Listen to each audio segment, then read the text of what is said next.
he had a gun and everything, and I was playing with it. I was young, obviously.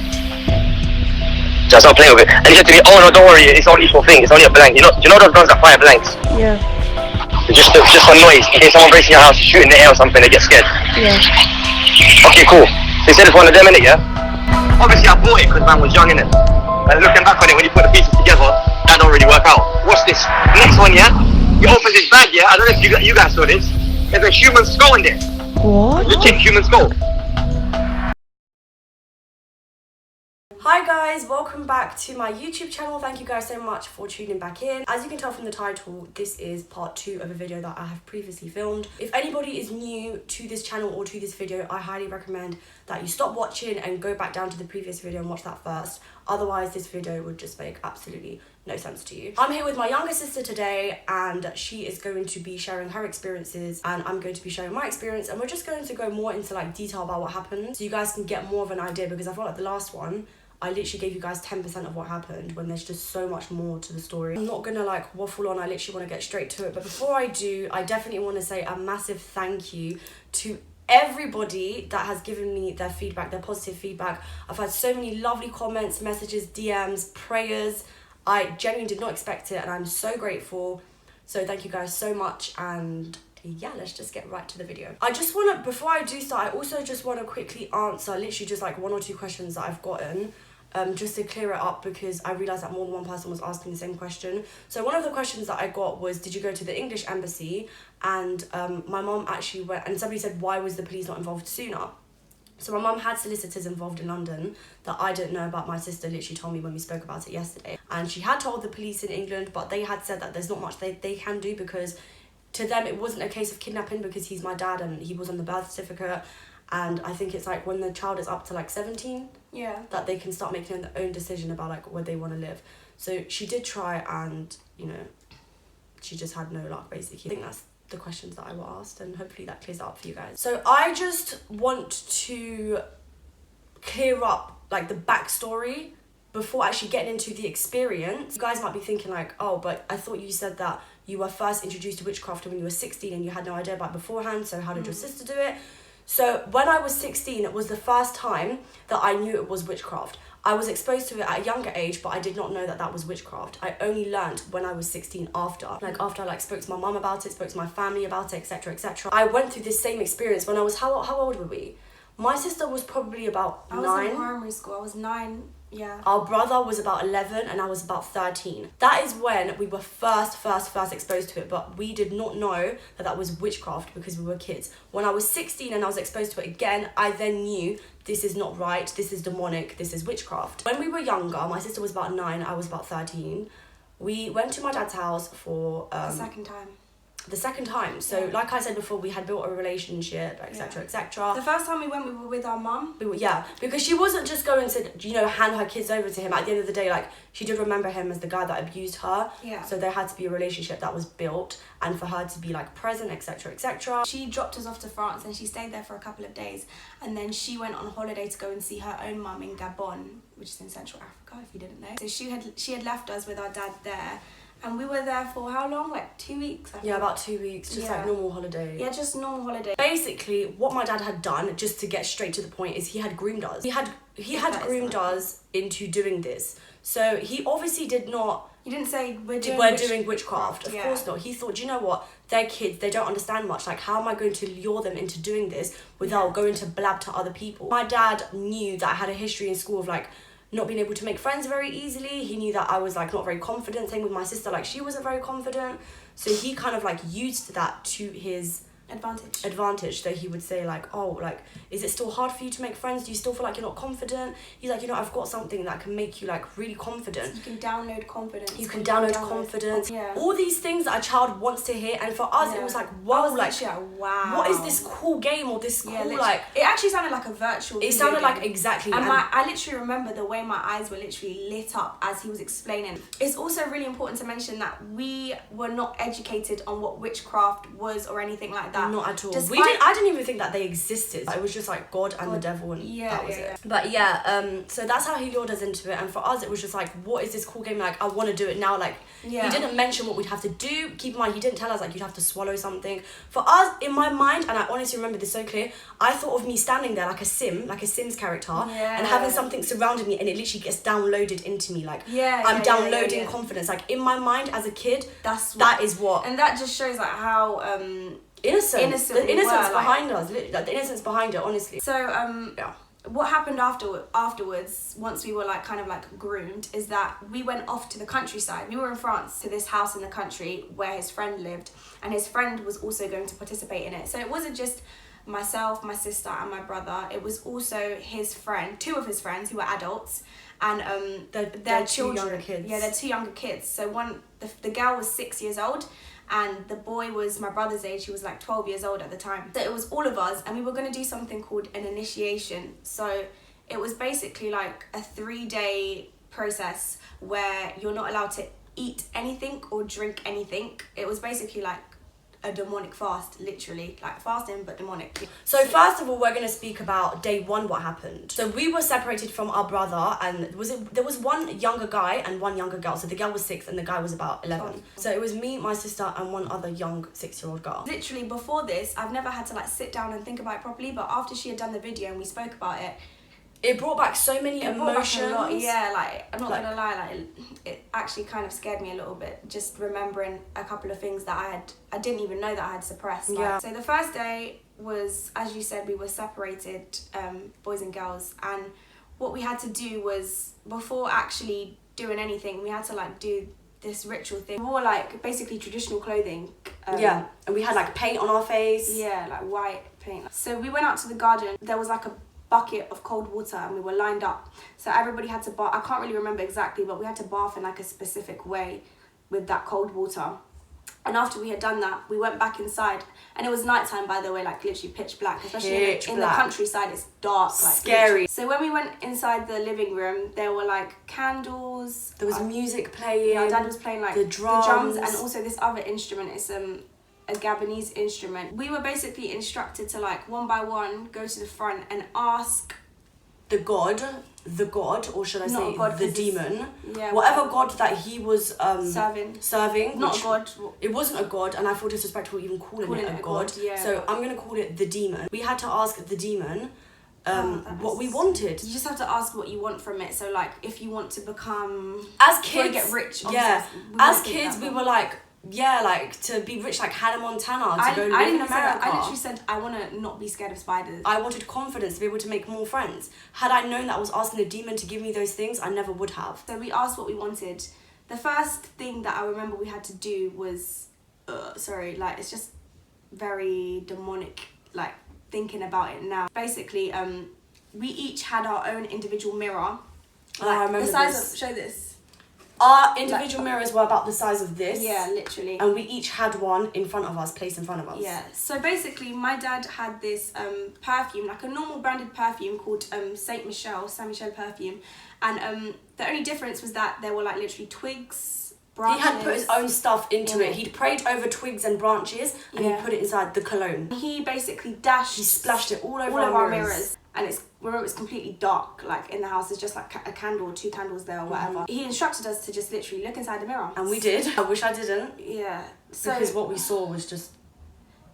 I'm not gonna, it's just so weird. Like, so when we were looking inside the mirror, I saw myself like really old, like as if I was literally like 100 years old. Like, I literally freaked out. Like, I just dashed the mirror and I just started crying because I was so scared. So after that, I started crying. That's what I remember from the first day. On the second day, the one thing, like, it's the same as you. I do remember it in bits and pieces, but the one thing that literally stood out to me was on the second day. So we had taken it like every single day, literally. After having taken it, we were in the living room, and then my sister was like to me, oh, look on the wall, can you see that there's a snake there? So I looked on the wall. At first I didn't even know what she was talking about, and then I saw it was like a shadow, but a very distinct shadow. And doing it, you guys are probably gonna think that didn't even look like a snake, but it made sense at the time. Literally, it was like a shadow going like this, and it looked like a snake. I don't know how to describe it. So I bugged out a little bit. After that, I experienced the craziest paranoia ever. Like, looking from the corner of my eye, I kept thinking that I was seeing a snake. But at this point, it's just like literally paranoia. Like, you can't actually see it, but you can kind of like, I felt scared, like proper scared. I went inside the kitchen and so the setup of the kitchen is like, there's a dining table and then straight in front of you, there's like mirrors. Mirrors? It's a window right opposite the table that she was sitting at. So she was sitting at the kitchen table and the mirror the window was right in front of her. And then I literally saw the biggest snake, not even snake, anaconda, like something that you wouldn't ever see. Like, it was literally, it was like an exaggerated size of like an actual anaconda. It was I don't even know huge. How big was like? It was literally like this big. Oh, for like literally like that big, and it was coming towards me, and it wanted to eat me. And when I say I was screaming. She was screaming. I was knocking she looked down like things. a crazy girl, Yeah, literally. no, Even literally. I was literally like, what is going on with her? I was literally like, she was running closing her around. eyes and refusing to open her eyes. Do you remember? Yeah, she was like, she was trying to run, but because she was closing her eyes, she was bumping into stuff because she didn't know where she was going, but she was refusing to open her eyes. I remember after the whole thing happened, you need to go to the toilet, and you asked if someone can come with you because you were scared. My dad was like, what can you see? And she was like, there's a big snake, like he wants to eat me. And he was like, you have open your eyes, let it eat you. He said you have to let the snake eat you so that you can download knowledge. Really? Like, he knew what he was doing. And the thing is that obviously we didn't have a proper Christian background, but we kind of like knew the Bible stories, if that makes sense. And from my knowledge, I knew that the snake was evil because at the Adam and Eve story in the Garden of Eden. So we already had a bad perception of what a snake is. Yeah, like, so, we knew it wasn't. And why, if it's good, why am I scared? Exactly. Do you know what I mean? Like, and he was literally getting angry at me for not allowing the snake to eat me. I didn't allow the snake to eat me, despite my dad literally getting very angry at me, like, and he didn't eat me, and I thank God because she could have been the most naive 9-year-old and been like, oh yay, knowledge, like let me be smart and just let the snake eat her. But for her to go against what her dad told her at 9 years old, not knowing what the hell the situation is about, that was God literally putting common sense into her head and letting her know, like, don't let the snake eat you. Because if it did eat her, what would that even symbolize in terms of like long term, like in your life? Who knows what that would symbolize?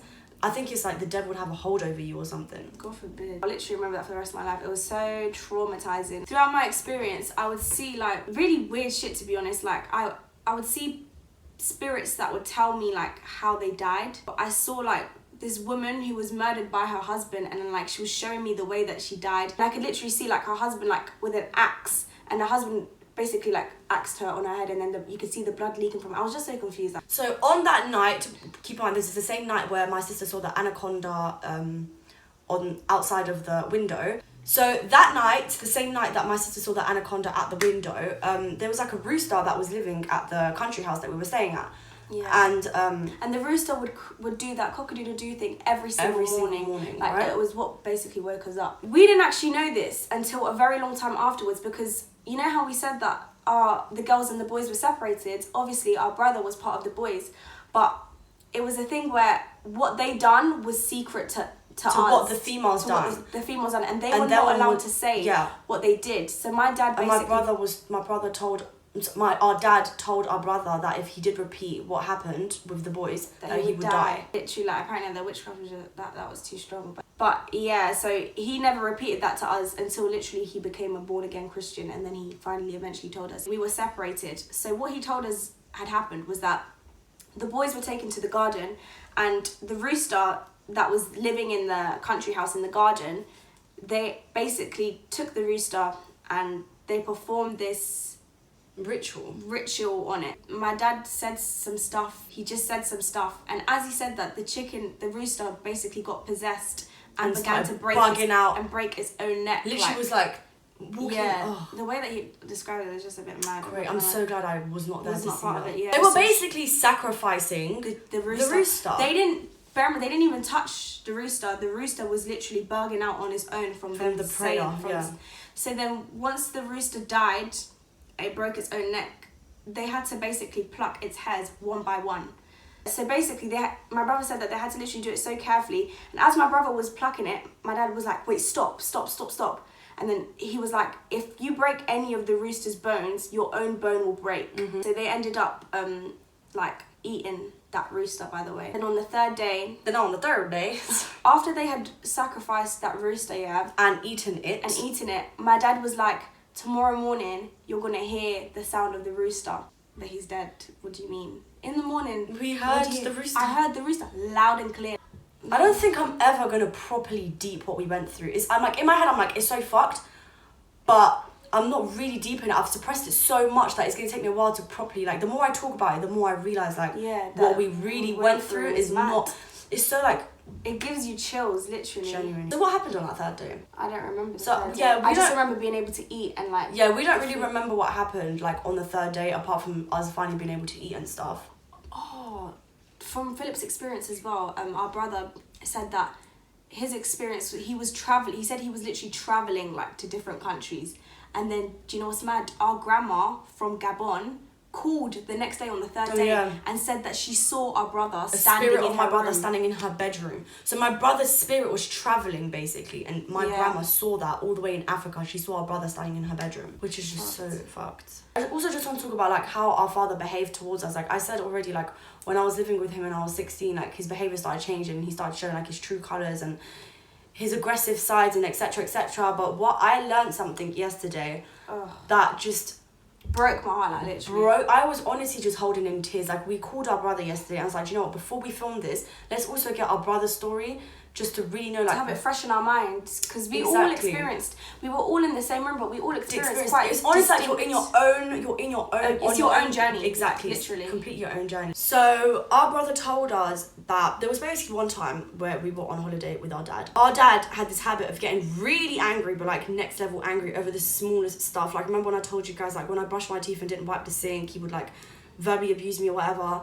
So my brother, he was cleaning and he used the broom. And my dad got really angry because he wanted my brother to use the hoover, but my brother was using the broom. He took my brother into the bedroom and closed the door, and from what we heard, it sounded like my brother was getting beats. We just heard like banging and whatever, and so we were just crying. We were young and we were like, we're not used to this. Like our mum never put her hands on us. We thought that our brother was getting beats, and so my brother told us yesterday that our dad actually punched him in the face. His lip was bleeding as well. And he punched him so hard that my brother fell back.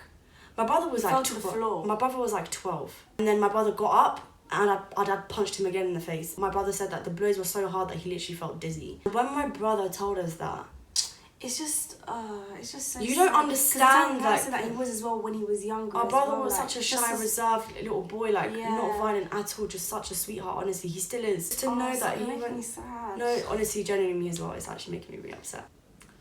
I feel so sorry for him. How can a child go through that?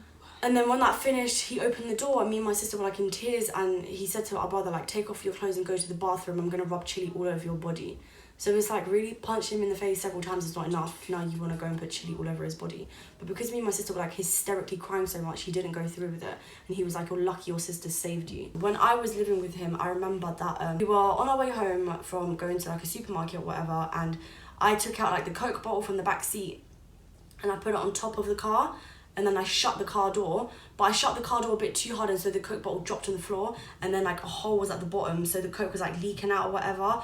And my dad got so pissed off of me because I just wasted the Coke bottle that he bought. So he was like, because I'd done that, he was like, you're not going back to see your mum, because I was meant to go see her on Christmas, and he was like, you're not going to go see your mum on Christmas, you're never going to see her again because you just wasted my Coke bottle. Like he would like threaten me with stuff like that, and he was like, and don't even think about going back to London when you're 18, because before you hit 18 I'm going to bring you straight to Africa, because the legal age there to be an adult is 21. So he's like, if you think you're going to leave me in 2 years, you're not, because I'm going to bring you to Africa and add on extra years. Like this was because I accidentally dropped a Coke bottle on the floor. When Philip opened the guy's bag. Yeah, one of the stuff that we didn't mention was that during the initiation and stuff, like when my brother was being introduced to like the guy that my dad was working with, that he opened up the guy's bag and there was a gun in there and there was a human skull in that bag. So many unanswered questions. I don't even know why there was a gun in there. I don't know why there was a skull, but you guys use your imagination. This is a true story. My brother genuinely saw a human skull and a gun in that bag. And the guy said, don't ask questions. And he said to him, like, if anything is repeated to anybody else, like, he's going to die.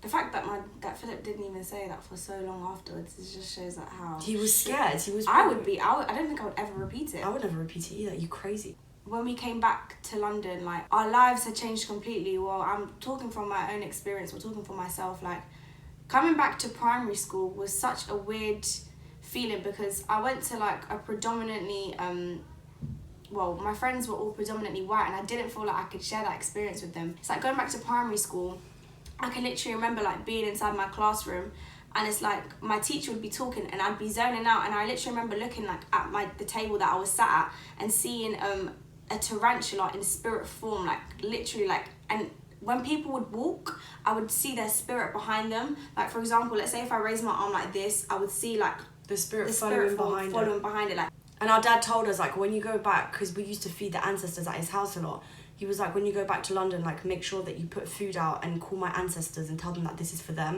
I was doing it for so long at my mum's house until one day my mum was like, why do you keep putting food out in the garden? And I told her, and she was like, don't do that, like, stop doing that. But that just annoys me that I've done that, because I feel like I invited whatever spirits were lingering around us in France, like, back to London to my mum's house.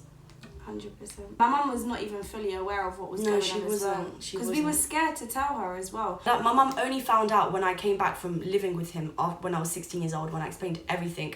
And then me, my sister, my brother sat down and just explained to her like the whole thing that happened as we were kids. I did FaceTime my dad after the whole thing happened. Like, after I even lived with him when I was 16, I came back to like UK. It took me a few years, but I did start FaceTiming him. I needed updates on my sister. My sister is now 9 years old, and this was about, I think it was like last year or the year before that I FaceTimed them, and they said, oh, like, we have a new pet. And I'm thinking like, oh, is it a cat or a dog? Is it a cat or a dog? No, it was a rooster. When my sister said that it was a rooster, my heart dropped, and it brought back so many memories, and I'm just like...